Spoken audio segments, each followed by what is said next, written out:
if that money should go to the church or not. And if the church staff misuse the money or just use it in an inefficient way, that's between the church staff and God. And I think God and true parents take responsibility for that.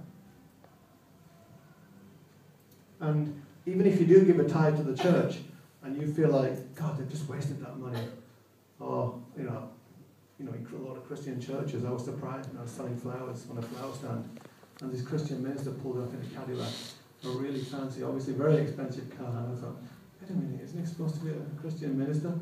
And so however a church uses the funds that we give through tithing, actually that doesn't affect God's attitude towards and our offering and our tithe. Even if a church leader was to steal that money and to run off to Las Vegas, as far as God's concerned, the moment we give that tithe, that's something that He takes seriously. It doesn't degrade the quality of that tithe. And I think, it's really important to remind ourselves, what is the church? I feel like the church really is God and true parents' instrument on earth. And also I feel like True Father's got lots of organizations, but I feel like the church is the hub of that. It's the spiritual core of that. And also I think it's a good thing to think about what money is. Because we talk about money and we think about money, but we don't really sometimes go back to basics and just think actually what money is. Money is often seen as a very vulgar thing. Sometimes people don't like to talk about money. I know in Japan and in England we don't really have that much of a tipping culture. And I think part of the reason is there's just something a little bit unseemly and vulgar about passing money from hand to hand. And I was cycling in Harrow-on-the-Hill just a few days ago, and I don't know if this is correct, but I saw a sign. When you see a house for sale or for rent, it either says to let or for sale. But in a bit of a more to-do area, they kind of like to have a bit of a distance between them and the concept of money. And the house signs there, they say available. It's just a little bit more subtle way of saying for sale, I think. I might have that wrong. And money is very interesting because in America, Christian ministers are always on TV, and they don't go into their sermons for very long before they start talking about money. Send in your money. We need your money. And then they're building these lavish temples, and often it ends up with them having some scandal because they've been channeling money to their own personal uses. So money and religion have gotten a kind of a bad connotation and reputation. But actually money is an amazing thing because we call it liquid, right? We call it liquid assets, and money is really kind of like a liquid because whatever you have or whatever you do can be converted into money, which can then be reconverted into anything else. It's a very efficient pathway. In the past, you would have to, like a guy would make axes. He'd have to swap them for bags of rice and then swap them for wheels, and so it would lose a lot of energy in the transference. But money is a very efficient way. And actually, what money really is, I believe at its core, is money is life. Because in order to get money, you have to spend time, and you have to spend energy, and you have to spend emotion and mental power, and then in your job, and then you get money in return for that. So you've actually spent some of your life and some of your time. That's time you can't get back. And that's we only have a finite life on earth, and so money really does, in a sense, represent your life. And but money and life can be regenerated. When you get tired, you can rest and you can eat, or you can take some time off and you can regenerate time and money. But if you think about when God asks us to give a tithe, He's asking us to give part of our life, not all of it. But in the case of Jesus or true parents, actually they've given their whole life. Jesus died.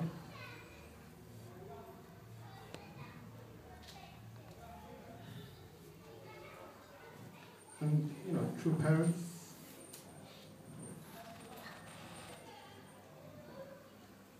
they've suffered a lot. Being from Yorkshire, it's really hard to be emotional in front of people. And and true parents have even had to give their children. So if you compare that, then when God asks us to give our life in terms of convert it into a liquid form like money and then give it to the church. It's not as difficult as the things that they've given. So God asks us to give a portion of our life. He doesn't ask us to really die for Him. We have to live for God and live for the principle. But when we have to give money, it really does feel like dying a little bit, doesn't it? When you go shopping, you always look for the sale or the cheapest option. It's really, really hard sometimes to give over some money. But actually, it's not all negative. There's some good news too. It's actually tithing, I found, is an amazing thing. Tithing is a really wonderful experience for me. It's really beautiful. The first thing is that I feel like that when we tithe, it really has a magical effect of creating a bond between us and God. I really feel that. God created the universe. As Father said, He doesn't need gold or diamonds or all those things. Actually, there's something much more valuable to God than gold and diamonds and money. And that's the joy God feels when we have those things. God could have all the gold and money and diamonds He wanted, but when we have those things and it makes us happy, that's what God really values. And so it might sound counterintuitive that then God wants us to give some of that away. Surely the more of it we have, the more happy God will be. But actually we can only be really, really happy in our lives when we have a deep bond with God. So tithing is a way to create a deeper bond with God. And I myself have noticed that food or even watching movies or anything I do, I enjoy much more when I feel closer to God. And so God knows that. So when God asks us to tithe, I feel like He really wants us to establish trust with Him and have a deep bond with Him. And so in that sense, I actually, the 90% remaining, I get much more from it because of that deeper relationship with God.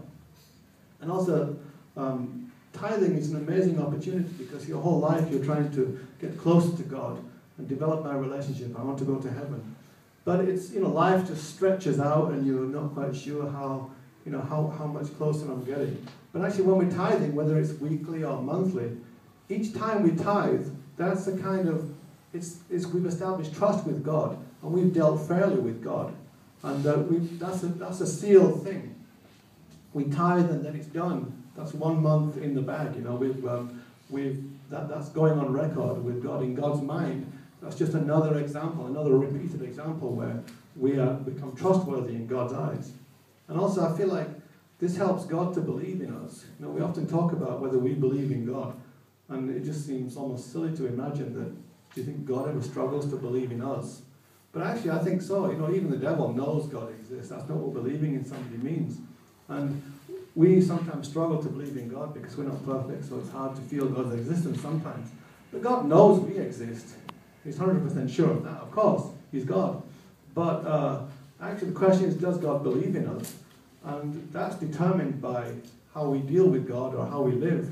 And the more we keep our word and the more we behave in a principled way, the more God believes in us, I feel. So that when we tithe, God knows that we're under pressures.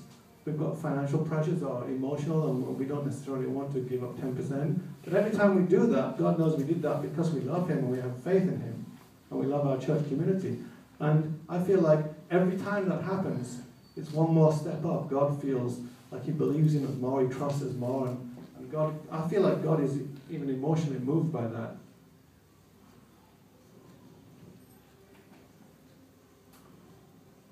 So, yeah, I feel like when we have belief in God, it's also important that God can have belief in us. And I feel like it kind of, completes a love circuit. It's not just a one-way relationship. So when we believe in God, and God believes in us, it creates a kind of a circuit of love and appreciation and admiration. And that energy gets more and more generated the longer it goes on. I feel like that's how miracles happen. When Jesus tried to do a miracle once, He actually couldn't do one because there was no faith on the other end. And so it's necessary for it to be on both sides. So, yeah, I just want to emphasize again that tithing is not a sacrifice. Actually, I don't want to depress you about tithing. Because you might tithe and you might think, oh, I've done something good, or I've done a sacrifice or an offering. Actually, it's not. Tithing is just that we haven't done something bad. Because, I don't like to use the phrase tithing is stealing from God, but in a way, you can think of it like that. But an offering is different from tithing. Tithing is when you've had a relationship with God and then you've given your partner his share. That's not an offering. It's not something, we can't claim that that's an offering. An offering or a donation is when you've done something and you've got something that belongs to you, and from your own heart you've chosen to give that to somebody else. That's an offering. But tithing is actually not an offering, so there's an important distinction, I feel. When you work with a friend, you do something with a friend and then you share the money, you don't think in terms that when you give them their share, you're giving them an offering, or they have to even say thank you to you. You just work together. And also, I remember reading some Christians' testimonies about tithing, and they sometimes talk about, because they tithe, the money always comes back to them anyway, so why not tithe? And sometimes they might have even given examples and told stories about they were tithing and it was a little bit difficult, but somebody just turned up at the house with an envelope stuffed full of cash and said, here, I just got this feeling I have to give you this. So actually it's okay to tithe because the money will just come back to you. But, that might happen sometimes, but I wouldn't expect it to be like that. But when I started tithing, I didn't want to think like that, even though I'd read those testimonies. I wanted to think like, I want to tithe because of the benefit of the improved relationship with God it will make. And so that's how I set my mind. But actually, what I really felt was that after I started tithing regularly, nobody stuffed an envelope full of cash in my hand. But amazing things did happen. I felt like the money didn't exactly come directly back to me, but I just felt like opportunities to make money. More teaching jobs were just easily coming to me all the time. And when I was in Korea, this is about a year after I started tithing, I had a massive explosion in my back as a disc jumped out. And anyway, I had huge problems. I had to go into the hospital, and the MRI alone cost $2 million. And I had to have an operation, and I only had part of the money. And this student of mine, who was a Christian lady, she just gave me $3,000, $3 million. She talked about it with a husband who'd never met me, and they were like in their 50s. He was a retired colonel. They weren't rich, but she knew that I was short of money for the operation, and so she just gave me $3,000 and said, it's okay, you don't have to pay me back. I'm not saying that happened because I was tithing. I'm just saying that I feel like because I was dealing fairly with God in that relationship, there's a certain spirit connected to you. And so if I had to say there was any financial benefit to tithing, I'd say it's in opportunity. Just fortune just seems to improve.